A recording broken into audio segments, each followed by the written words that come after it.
Welcome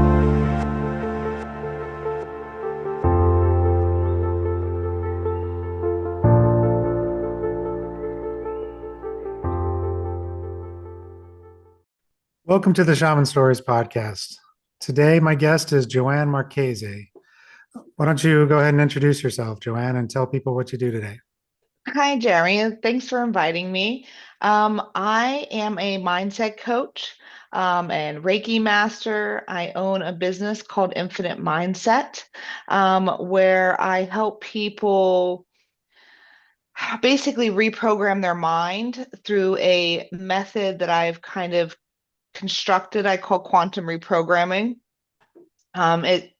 It takes a lot of the different methodologies of subconscious reprogramming as well as energy healing to help people really heal both their body as well as their mind, to break free of the old patterns that they are, kind of get stuck in. Nice. Yeah, I believe that's definitely necessary because, we have the mind, body, and spirit. I've talked about it before. Hmm. It's you got to holistically look at a person from all these different angles, either to release the trauma or reprogram, all these Hmm. different avenues. That's cool. And so with this podcast, though, I like to start kind of at the beginning. So, what was your childhood like? Were these kind of thoughts or techniques or this type of work in general around when you were growing up? No. When I was younger, I was kind of always like pulled to the spiritual world. When I was younger, The Craft was a thing, right? The movie, right? So Remember so there that? was that whole, movement of what witchcraft meant and what spirituality meant. But I still like tiptoed in it because it wasn't really, I lived in a very small town at the time. It wasn't something that was really normal activities with teenagers. So I kind of put it away and just created the life that, everybody says you should have, the husband and the kids and all that stuff. Well, that path took me down um, some challenges and traumas. And once I was able to get myself out of a very toxic relationship, the universe kind of took me on this path. But even before that, the things that helped me heal to be able to leave my toxic relationship and was subconscious reprogramming.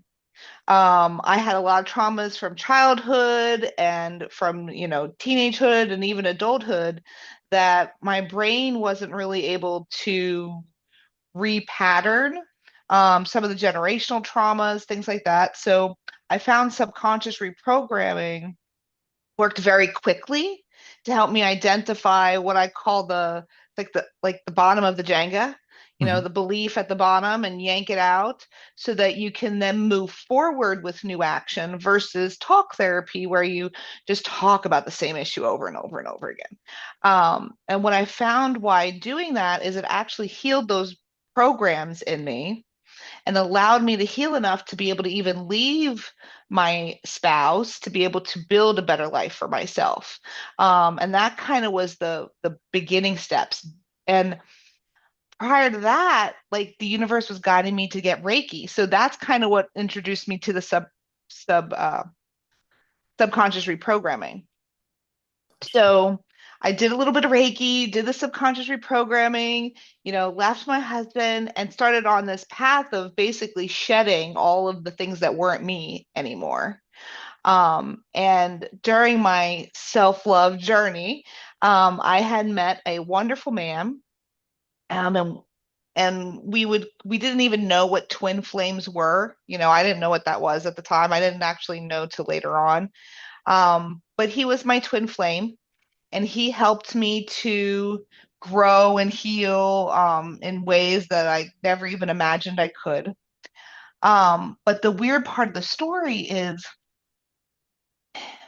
a month after we would only get together for probably about 6 or 7 months before we got married. Um, and the next month after we got married, he got diagnosed with stage 4 cancer. Jeez. Um, and the next 4 months were the most crazy, crazy experiences, both spiritual and self-evolving. There was times I would look at him and think I was healing myself.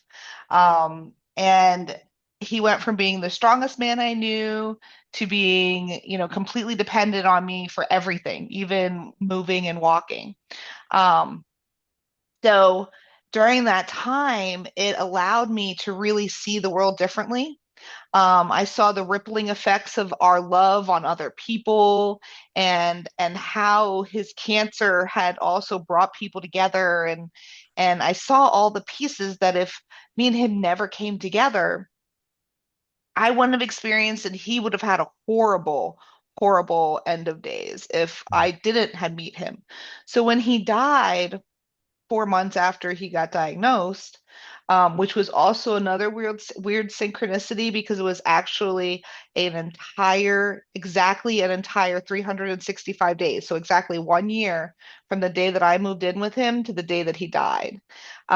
Which like there was just complete synchronicity and things happening, so many things to even mention.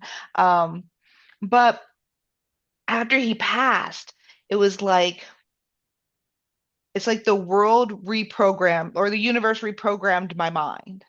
I had two very unique experiences during this time.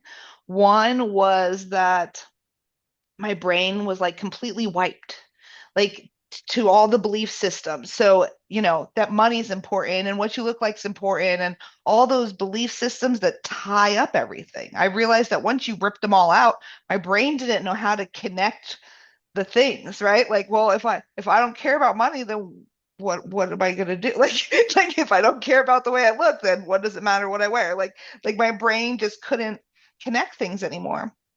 So I went through this unraveling, if you will, and during this time the universe downloaded so much information to me that I'm only now, years later, really trying to organize into a new book.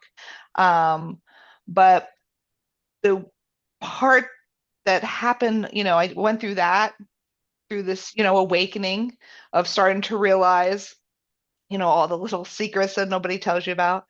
And then my husband came to me in a vision and told me he was coming back to me 2 days after he died. And I lost it. I was so pissed. I was pissed because there's no place coming back to this plane that doesn't have pain involved, right? Like there's always some type of suffering. You can't be here without it.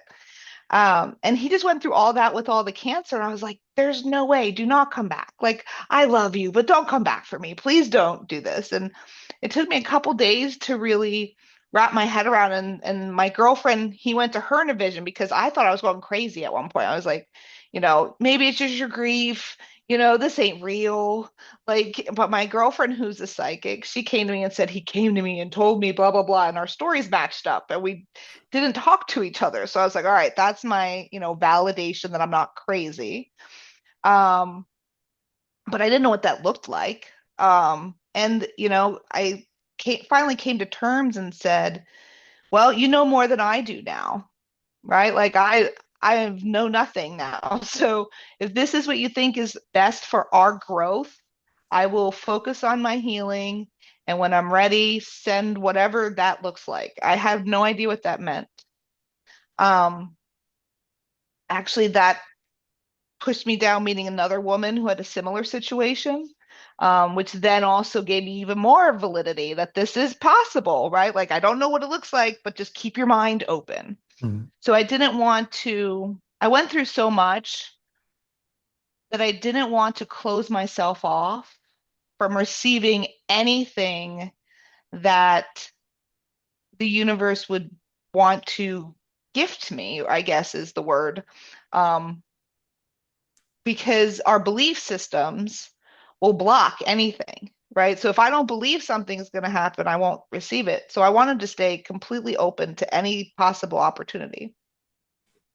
Um, and without going into crazy other details right now, um, 18 weeks later, which he told me 18 weeks and I thought it was upside down. I was like, oh yeah, 18 months. Yeah, maybe 18 months. There's no way 18 weeks I'll be ready for anything. Because in the beginning, it seems so unreal or impossible. Um, but I didn't even pay attention to the dates. But eventually I got to a point in my healing where I'm like, I just need to leave the house. And so I prayed to my deceased husband. And I said, if I'm ready for the version of you that you want to send me, send him. If not, just send me someone nice to just get me out of the house. And the next morning, I matched with this person. He was the only person that I matched with after my husband had passed. I know I can't say that. There were two other people, but uh, he was the only person I really talked to. and, and and during that, like it was so like my brain couldn't even compute what was happening because my deceased husband's name was Jack. This person's name was John. Very similar. Um, his sisters and my daughters have the same first initial and the same zodiacs. His grandfather's name was John, but went by Jack. And the kicker that sold me, well, two kickers. This one was his grandmother's name was Joann. So his grandparents' names were actually John and Joann or Jack and Joann, depending what nickname you were using. And he had a twin flame that passed away 5 years prior. So it was like one after another after another. And I told him my story and he didn't run away. Like I was just honest and myself from the beginning. Um, I even told him this crazy story and he didn't run away. So that's what kind of made me really just like the story is just so unreal, even for me. Um, that sometimes when I say it, I'm like, these people probably think I'm nuts. Well, I mean, this is the right place for it because most people who are listening that don't know anything probably think we're all nuts. So that's crazy. So I'm assuming you're still with John now and Yes, everything's me going and well. John got married last year. Nice. Um, and and if you're curious if what that looked like, they are definitely two different people. Um, but the energy and the love is the same.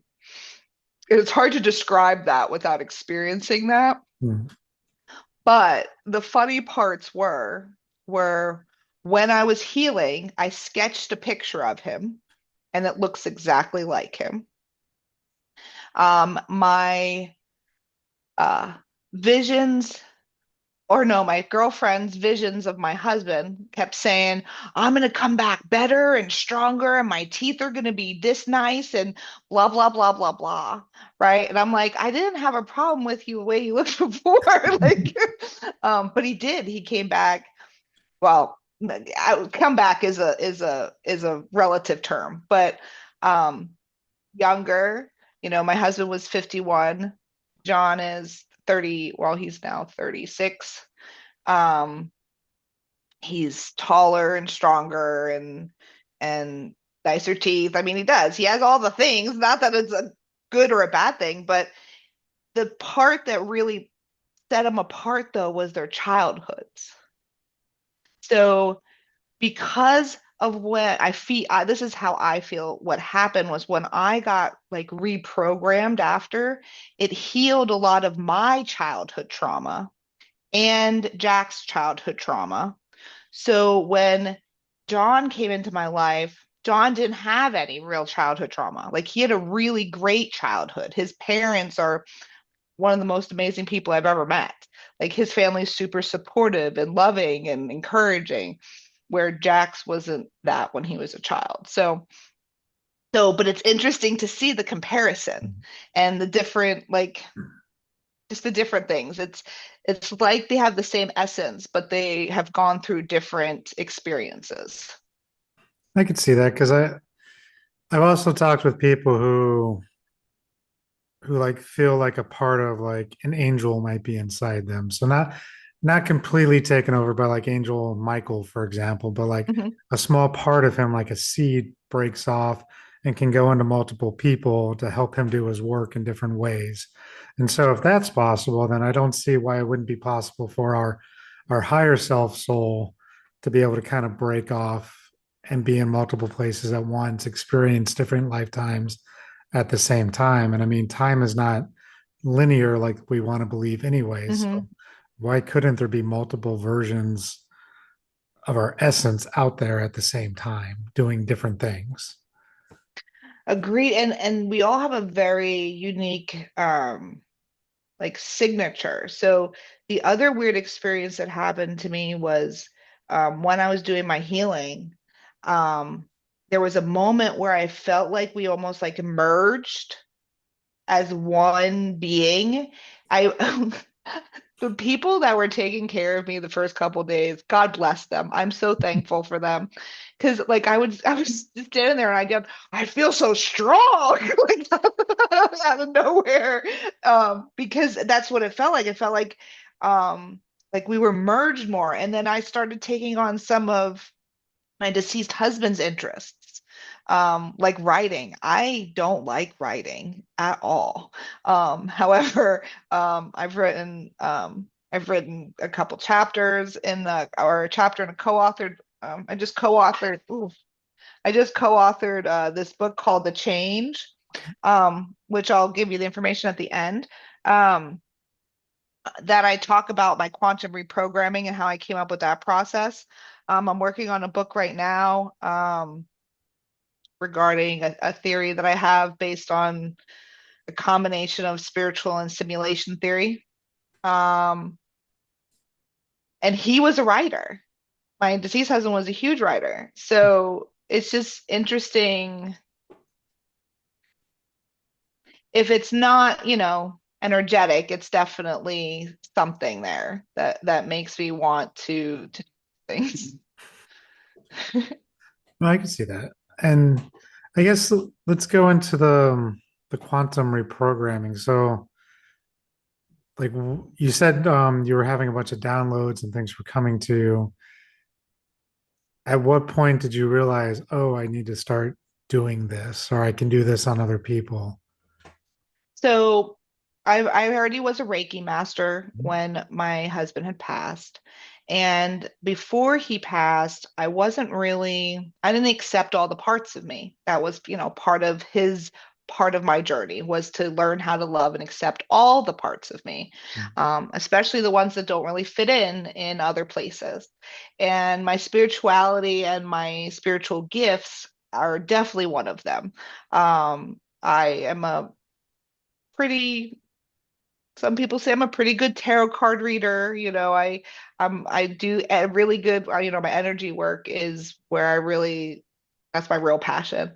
That and the quantum reprogramming, because I found such a change in my life from when I had the subconscious reprogramming, that I saw how it shifted my life so quickly that I would do talk therapy for 5 years and not move the needle. I was still in the same environment with the same situations and the same people.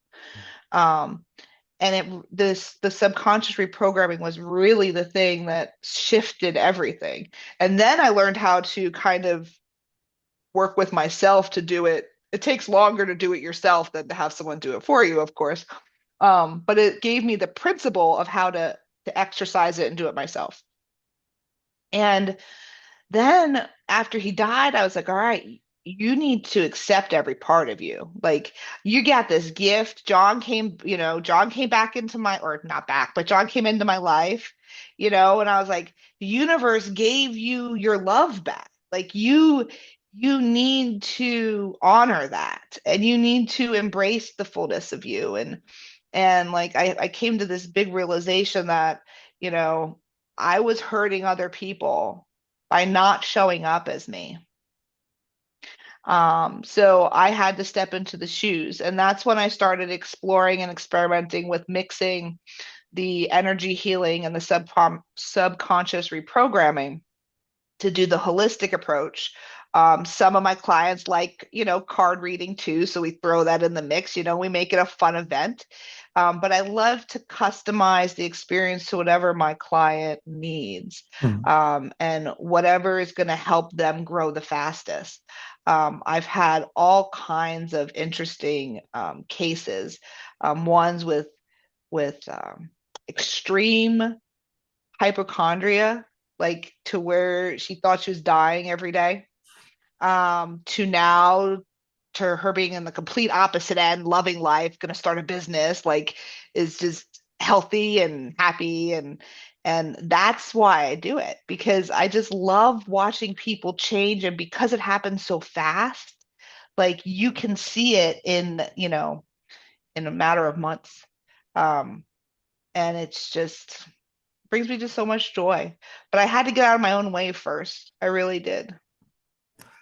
And so when you're doing this practice, I don't know if you can explain it easily or enough, but are you just kind of having them like repeat mantras while you're bringing in energy, or is it a like what's the process? So, a normal session is about 90 minutes long. We do talk in the first 30 to 45 minutes. And sometimes that might even go into an hour. And that's just to kind of figure out, what are the reoccurring triggers? What are you doing? What are things that are happening?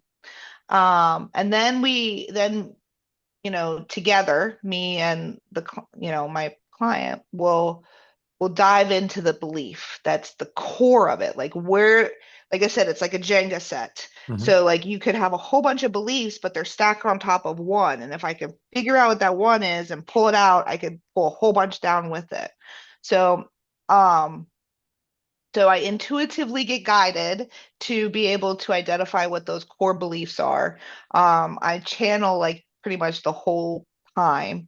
And when I'm doing the energy afterwards, sometimes we like to do a reading, and the reading will sometimes validate what we've talked about. Sometimes it'll give us a little bit more clarity, and sometimes it will give future advice as well. But a lot of times it will validate the things that we've already been talking about. We determine a couple beliefs that we want to work on. I don't do a lot in one session because, again, you're working with the brain and you want to make sure everything stays connected. So if you take out too many programs, it's not as effective and it could actually hurt somebody. So we do a couple, and then while we lay them down and do energy healing. And towards the end of the energy healing, when they're in their most relaxed state, is when there's some words that I'll say, and then I'll work through the beliefs and I'll replace it with something that's going to help them in a better way. Okay, that makes sense. Yeah, having them relax first and fully just be in that space where they can just be more open would make more Hmm. sense because then you can go in and actually reprogram the brain. Yep. And because my frequency is on them at the same time, I'm like channeling the energy with it as well. Because every belief has its own vibration. Hmm. So when you're pulling them off, that's kind of what aligns you with your reality, is at least the way I kind of see it in my head. Is you have your core frequency of who you are at your birth without anything really being touched to you. No generational traumas, no nothing. Your pure essence of who you are as this human being. And then you have everything else that's stacked on top of it. I believe I'm unworthy, or this person's going to abandon me, or, all these different belief systems. And you got to pull them off. And the more you pull off, the more your reality will change and shift to align you with the one that's truest to you. Hmm. Um, at least that's how I've experienced it, at least truest to your higher self. That makes sense. And do you ever run into a point where they come to you for one belief, but then maybe you find something that's deeper that needs to come out first? Or do you just, Always. okay. Yes, always. And then, and it's like you could say it's like an onion, or you could say it's like a blooming rose, or however you want to describe it. But it's like layer by layer, you're peeling back the old version, like shedding a snake, shedding Hmm, skin on a snake. Every time you're just taking it down more layers, until you get to that essence. nice.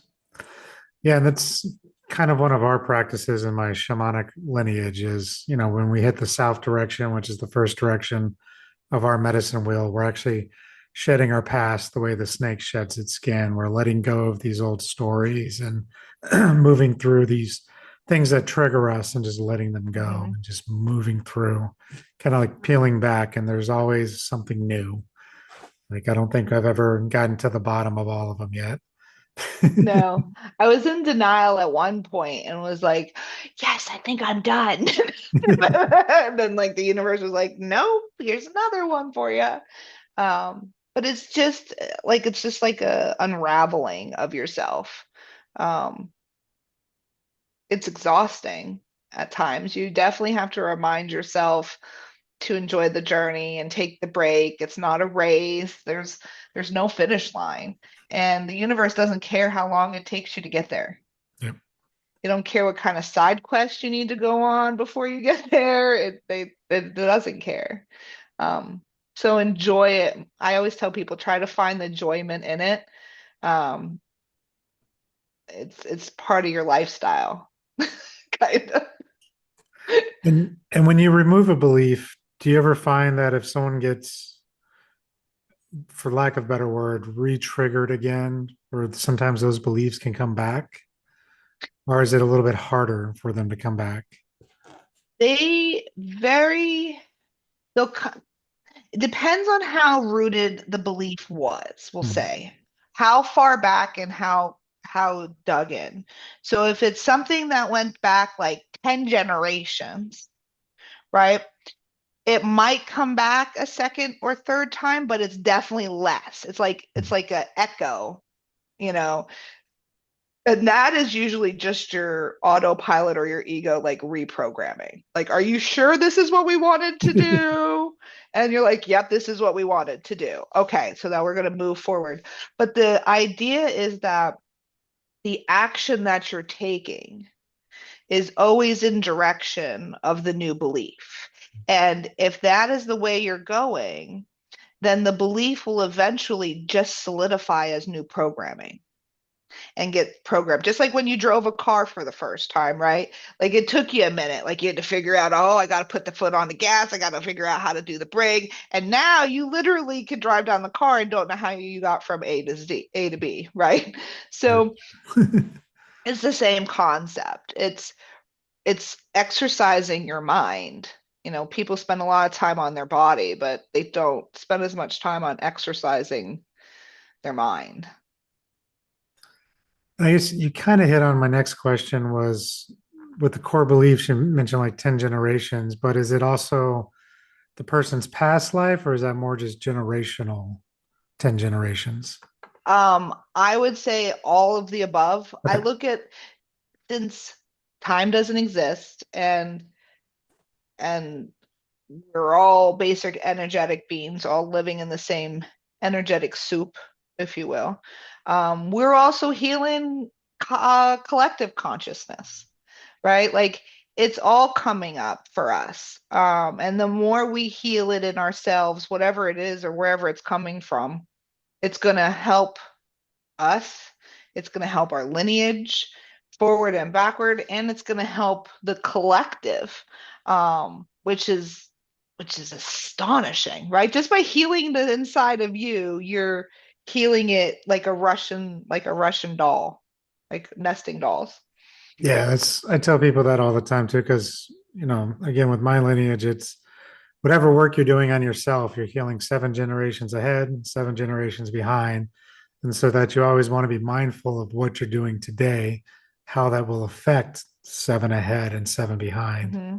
And then by healing yourself, you're healing your lineage, but then it also does that ripple effect. And so many times not as much anymore, but I used to get a lot of clients who wanted me to heal other people. And I'm like, no, let's work on you. You're here for a reason. Let's work on you today. I can't touch your mom or your dad or anybody else without their permission. We're focused on you. And once you start working on yourself, they're going to shift Mhm. in ways you can't even imagine or expect. And so you just got to give it time. So let me ask you a question Hmm? based on that. So do you feel, I love theories, right? Um, so when you shift and heal, you're changing your vibration, your frequency, right? So you're attracting new experiences. Hmm. What are your thoughts on attracting new people? Like like the people in your life, what you would call your mother or your father, is a higher vibration of them, not exactly the one that you left behind in the other vibration. Can you follow that? Yeah. Um, I think there's some validity to that. I mean, with my own experience, both of my parents were not into any of this kind of stuff. My mom was raised like deep South Baptist. We didn't really do religion at home when I was growing up, but that was her core belief. And then when I started doing this stuff, it was like, okay, that's kind of weird, whatever. They didn't, persuade me not to do it, but they didn't understand it. But now my mom's at the point where I'm giving her books to read. She wants to get sessions. I'm telling her to call somebody to work on her, and she's just doing it. I'm like, yeah, talk to this guy. I think he can help you with this and this. Oh, okay. And then she'll just go call him. Doing Akashic record readings or tarot readings, all these things that she would never do when I was growing up. So I would say with her, at least, her frequency has shifted. And part of that, I think, came about after my father died and she saw me doing like the death rites on him and helping him move on. So I think that really shifted her reality in that way, where she started to see, oh, there is more to this than what she ever thought there was. I always tried to put a, I was always trying to figure out how that would work because I've seen it. I've seen it in my children, me being able to heal and them not only not having to deal with the traumas that I've had to deal with because I got to heal it in me, even though I was nervous, honestly, because I was afraid that I already missed my point, Hmm. right? I was afraid that I had to heal everything before I gave birth to them, for them not to be like burdened with that karmic, you know, Baggage. because you pass it on. Like if you, whatever I tell people, I'm like, you need to be careful. Really think about how healed you are when you have children because you're going to pass where you're at and your partner too. Like it's just the way it works. And I was so nervous that I already failed my kids, like because I didn't learn any of this stuff till they're like one's in their 20s, the other's in their 60s. I'm like, oh, I'm done. I failed. I didn't do what I was supposed to do as a mom, and I actually went on this totally non what people would not say a mother should have done journey, to heal myself. Like I had to leave my children. Not that there was anything wrong, but they wanted to stay at the location where their dad was and their friends were, and their dad had a big family. I didn't really have a family, so I had to move for a job, and they didn't want to come. Understood, respected. Everything worked out exactly the way it should have. My kids, I healed and my kids healed, and it all came full circle. And now I see in them the things that I did the work on myself that they're now not having to do. And it's just a blessing. That, and I mean, it's hard. I mean, because I have kids too. One's 14, one's turning 10 soon. And I didn't start this work either until, my oldest was probably 5 or 6. Like it just wasn't a thing. I came back from Afghanistan all messed up, dealing with that for a couple of years before I even started my own journey. But yeah, I mean, you do pass on things to them, but at the same time, At least I like to believe that if they watch you struggle and come through it, then they're going to do the same. If they watch you go through your healing, you're taking your steps, you're doing the work, and they see the outcome and the change, then they know that their own lives don't have to be stuck in the way they are now. And I think that's good for kids to see, as hard as it might be as a parent to want to show weakness in front of your kids, to be able to show them that, mom needs to get help or dad needs to do some work and we're working on ourselves. That's a good thing because too Hmm. many kids, I mean, let's face it, half the time the TV's their babysitter because both parents have to work two jobs just to make ends meet and they barely see their parents. They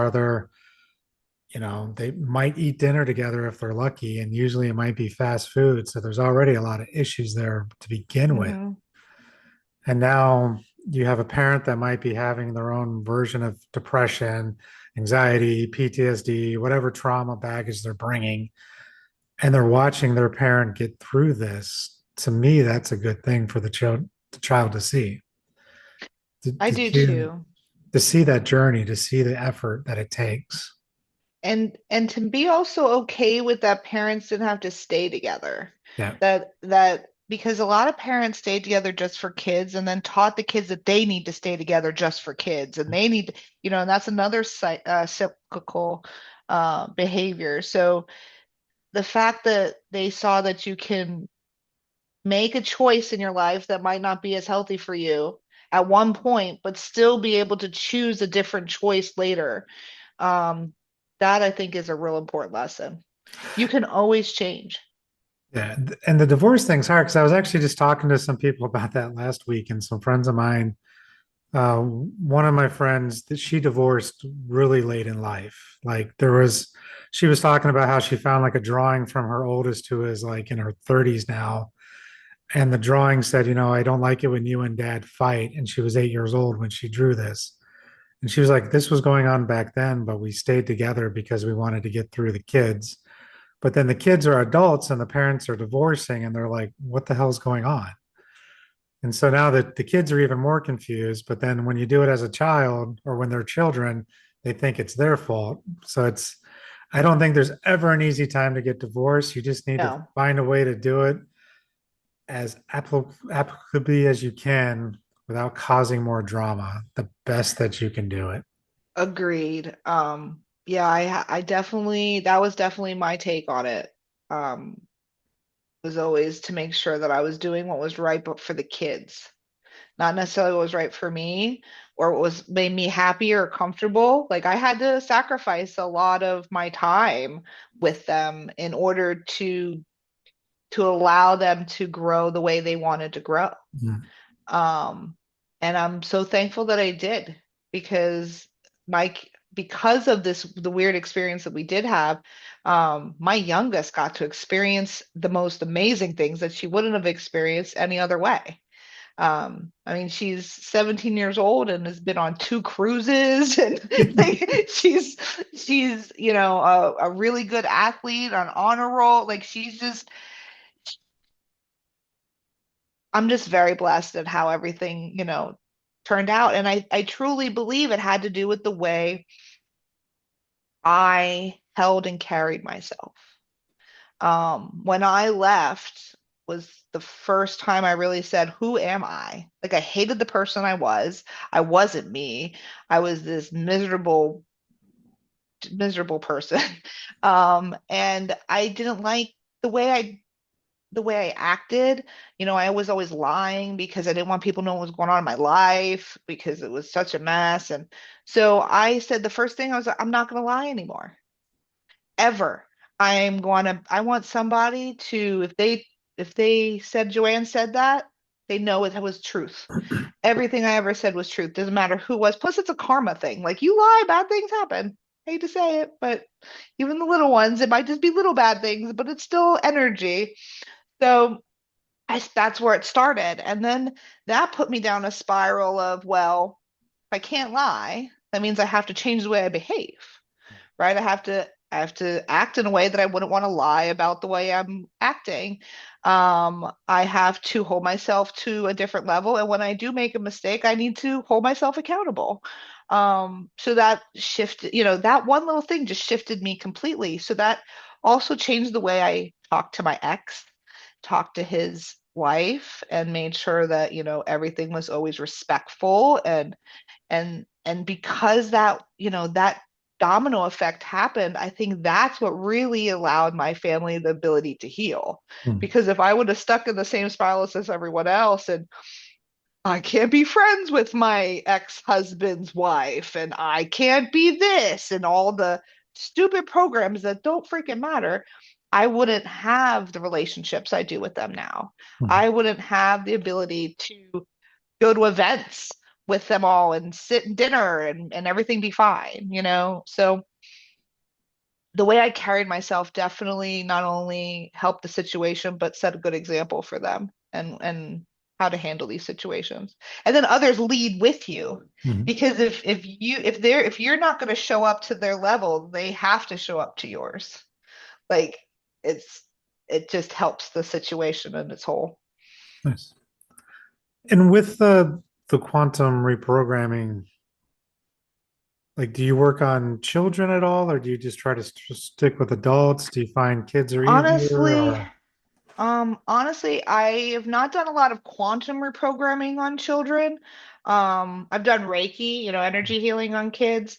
Um, I just haven't had it's not a big demographic for teenagers.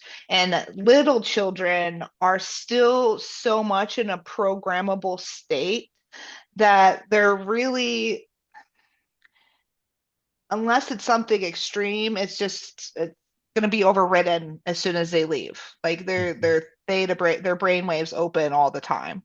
Um, so yeah, Reiki healing, that kind of stuff for children, yeah, but probably not so much the quantum reprogramming.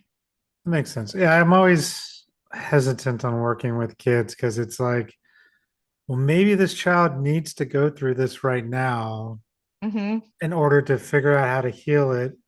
And then maybe that's their goal in life is to help others with this. So if I get rid of their anxiety now, is that going to screw them up in the future, as an example?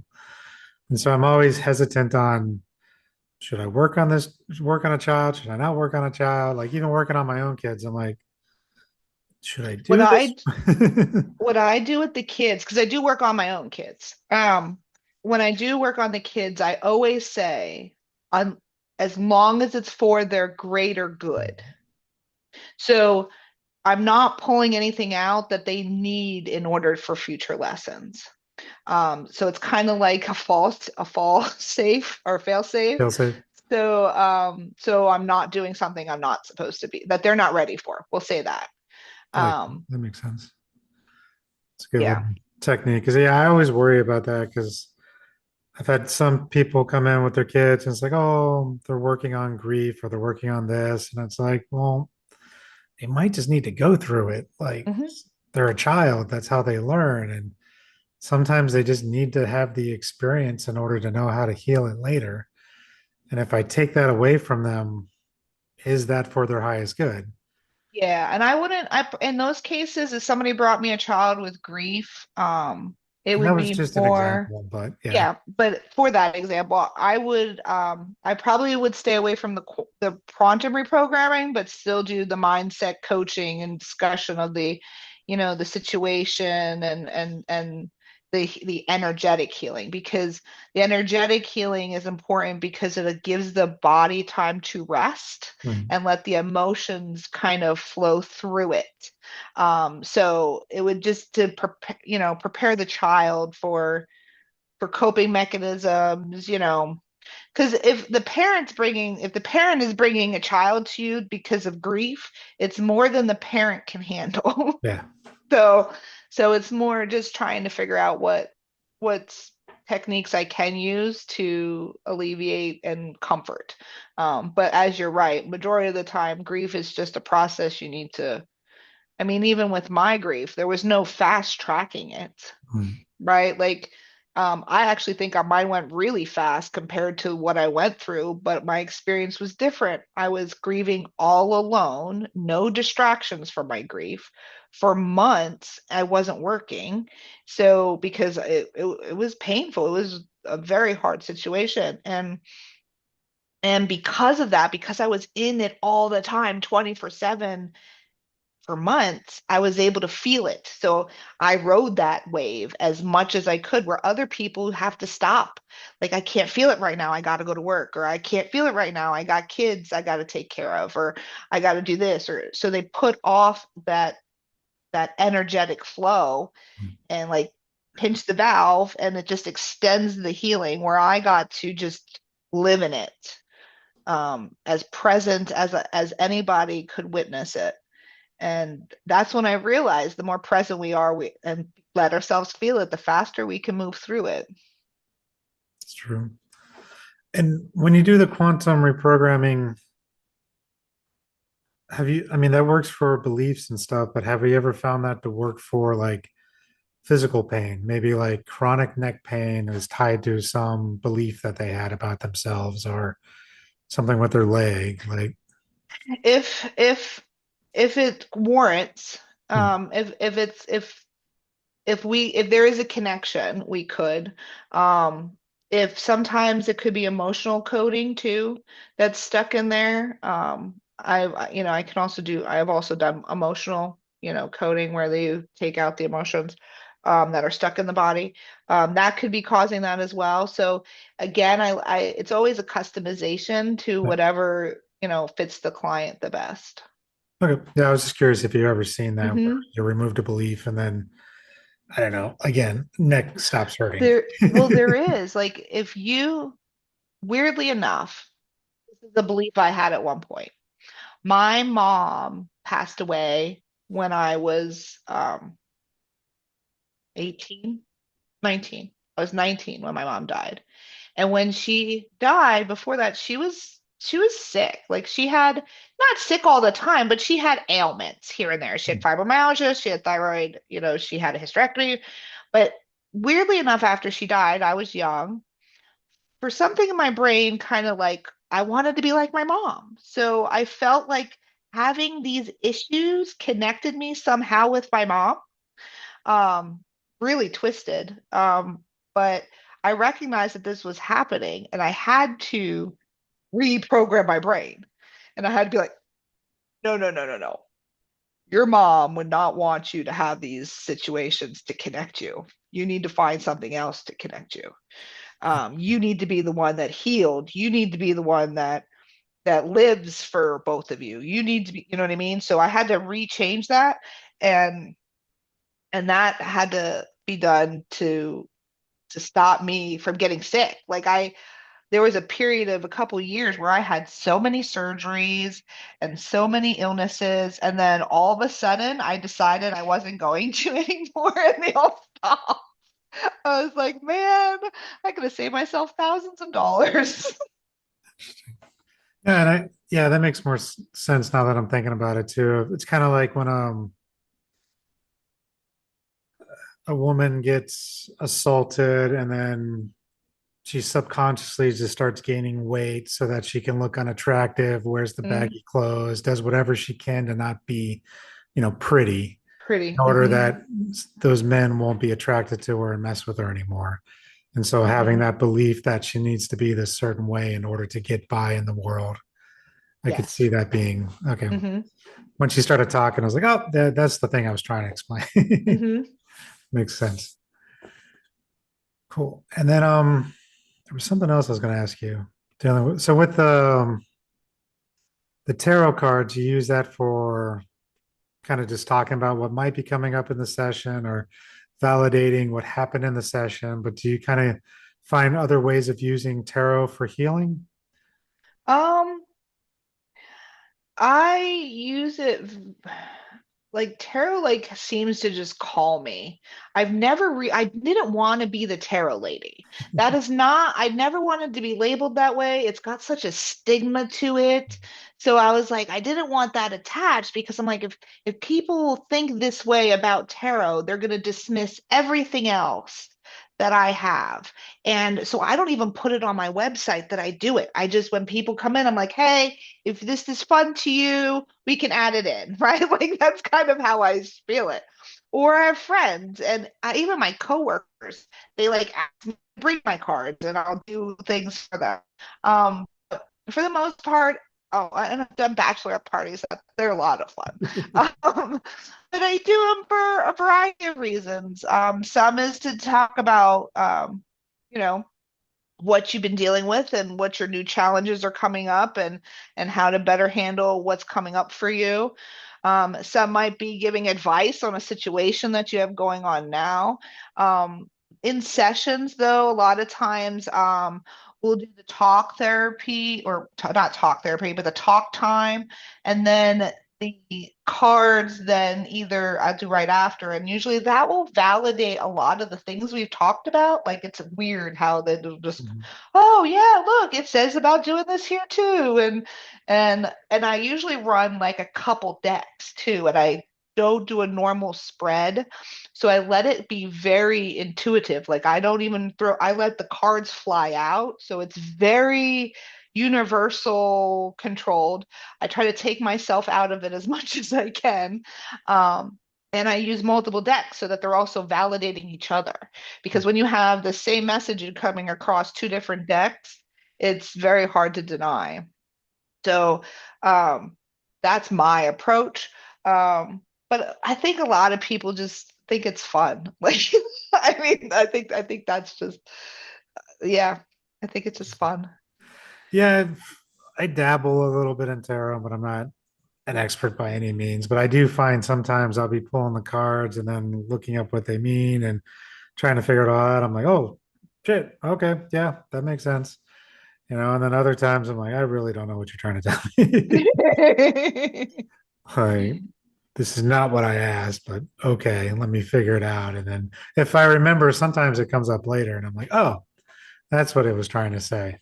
So there is some validity for sure with those. And same with like the I Ching. I play a little bit with the I Ching as well.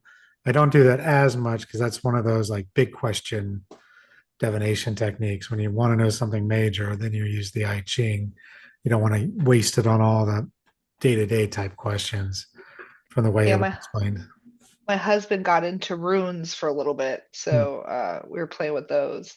Um, but yeah, I see for me, I don't, like I said, I don't do a normal like Celtic cross. Either. Heck the times I don't even read the cards for what they are. Like it's like channeling with like it gives you focal points. It's like, like using a pendulum for yes or no, right? It's a tool to help channeling the information, but it also helps visually represent it to the person. Mhm.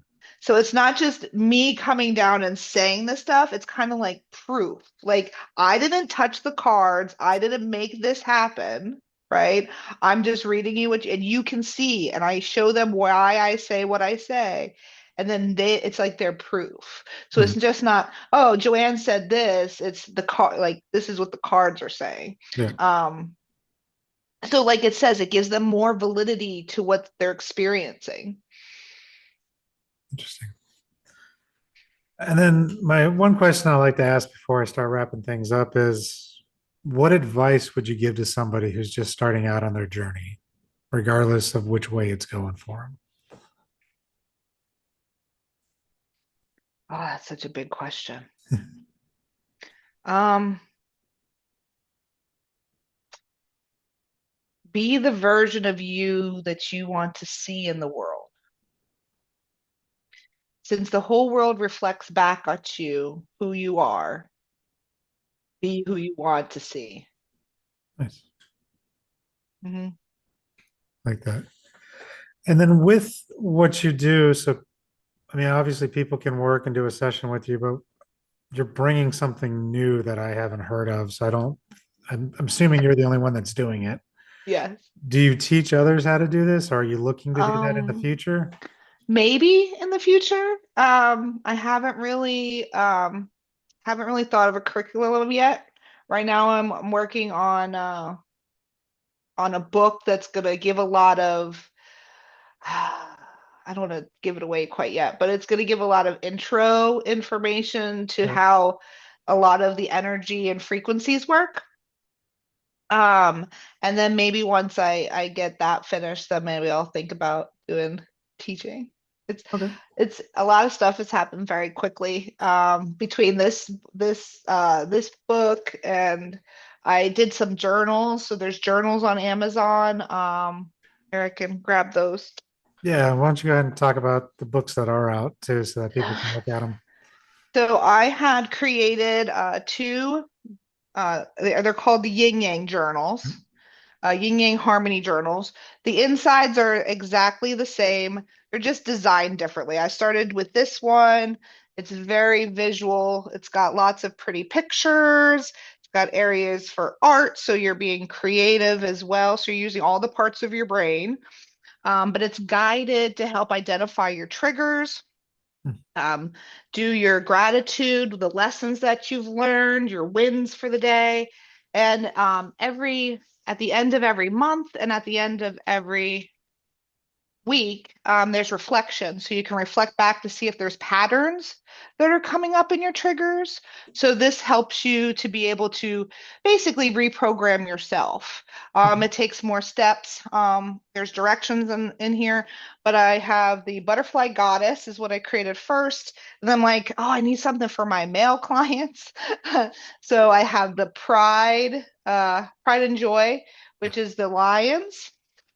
And like I said, there's a lot of really nice graphics inside because I'm a very visual person. So I want it to look pretty too, as well as be functional.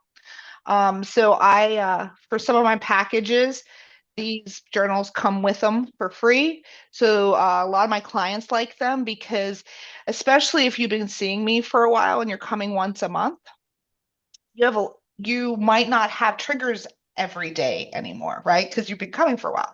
So you might not remember everything. So the books allow us to be able to reflect back for the whole month and be able to not miss an opportunity for for a quantum reprogramming opportunity, so that people are consistently growing as quickly because my clients want to move quick. Like they want to heal and they want to heal fast and they want to get on to the next level. And I do that with them very carefully and gently, but as quickly as we can. What I was going to ask, so what kind of space between each session do you try to recommend or uphold? Uh, It depends on what you're trying to accomplish. Okay. I say I could say once a week. A lot of people like to do that, especially in the beginning when you have a lot to get through and you want to move quickly. Once a week is great. But most of my clients usually is once a month, because we've done a lot of the heavy cleaning already. Mhm. And it's more of a let's find some new stuff and just move through. And some people like to just do it for their own accountability, and it's we make it fun. Like it's not like a therapy where you're sitting there and it's emotional all the time. We're laughing and enjoying ourselves as well as relaxing and getting our me time in. So it's some people just like to do it because they just like the time. So And do you find that this helps with like PTSD, addictions, things like that? Or is there anything yeah. that this doesn't work on? There's really nothing this doesn't work on. That's what I love about it. As long as you can get down to the bottom of it. Even if we pick out a piece of it, right? Like say it's a bigger belief, but we only identified this piece of it, Mhm. it will still take out that piece. So it's sometimes you're not taking the whole, apple, eating the whole apple in one bite. Sometimes we're taking little bites of it, and it still will have an effect. Okay, interesting. And what, trying to think of the right way to word this, because I know in my work, usually the first day or two, my clients are kind of just like tired maybe they just need to rest. Mhm. Is that the kind of same after your sessions? Do they? Depends. So because I know, I've heard it called the theta flu because when you mess with, subconscious programming, you're doing that during theta brainwaves. Hmm. So they call it the theta flu. It varies. Like sometimes I have clients that have it. It's usually no more than 24 hours. It's, you're tired, maybe a little achy, but nothing severe. Drink some water. You can even work. It's not going to impact your day severely. Um, but then I have the opposite where it's like I feel great and light and I'm the complete opposite. And I actually have more people that are on the spectrum of lighter and happier than I do with the theta flu. Okay. Yeah, I always get Um, a mix too, but or they'll be lighter and happy when they leave, and then they go home and crash. the theta flu ones, at least from my experience, they're ones that are like really rooted. Hmm. Like they're the real deep ones that are generational, that you're ripping out of space and time. Like that's at least from my experience. Okay. Makes sense. All right. What was the other book before we start wrapping up? The Oh, Change. I don't know if um, you wanted to talk about that one. oh yeah. So the change, this is a initiative by two of the big, like they're two big wigs in self-help, Jim Lutz and Jim Britt. One was a mentor to Tony Robbins. Oh. I don't, I'm not big on people's names. So I hate to say that, but like I have to remember who people are. Um, but they get together and they get 20 people that are on the cutting edge of new stuff that's happening in the wellness world, or self-help world. Some could be financial, like in the book, there's a person who's doing AI stuff with finances. So everyone gets a chapter of the book and they write about, different things. Mine is discussing how I came up with quantum reprogramming and what that is. So that's on my website. Infinite mindset coaching.org is my website. On there, you can book an appointment with me, free chat if you want to just learn more about what I do. Um, you can order one of the change books on there. The journals, they're on Amazon. So if you're looking for a new journal to do shadow work or triggers, you can get that on Amazon and look forward to a new book hopefully coming out in the next couple months. Nice. And then we'll definitely put all the links in the show notes as well, so people can just click on it and get to where they need. Wonderful. So that's definitely true. And then yeah, when your new book's ready, just let me know. Bring it back on and talk about it. Oh, great. Awesome. So good. So yeah, appreciate your time. This was fun Thanks. Yeah, it was really great meeting you. too. Thanks. Mhm. Thank you for listening to this episode of the Shaman Stories podcast. If you have any interest in the services that I provide or the services of my guest, please click the link in the show notes below. Thank you. And until next time, have a good journey.